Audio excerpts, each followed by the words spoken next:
Sa pagdiriwang ng National Day of Charity ng Philippine Charity Sweepstakes Office of PCSO, isinagawa ng Local Government Unit of Ramon, Isabela ang isang medical at optical mission sa Barangay Villa Marcos.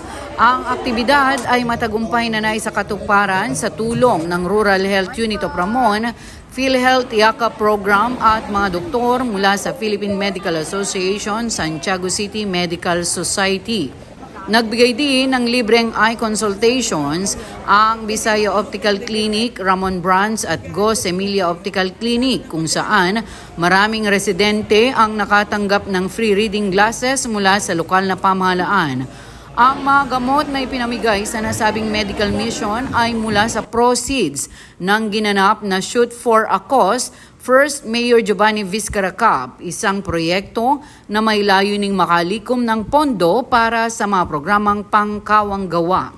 Ayon kay Mayor Giovanni Vizcarra, patuloy ang kanilang pagsisikap na maihatid ang mga serbisyong pangkalusugan mula sa munisipyo hanggang sa mga lalayong barangay bilang katuparan ng layuning maramdaman ng bawat mamamayan ang malasakit at serbisyo ng gobyerno.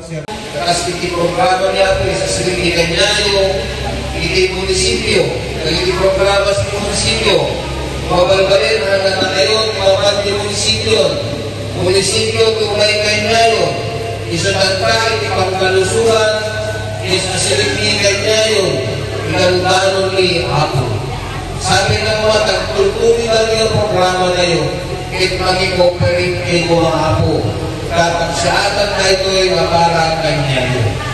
So, takas ko ay kasama, sabi na kumaan, pag-aadun, anin, mga mga tayo, kung may gatuman ay, kung may tanda, libre na agas, libre na check-up Apo. At para sa bayan ng Ramon, ito ay patunay na ang tunay na serbisyo publiko ay serbisyo na may puso at malasakit.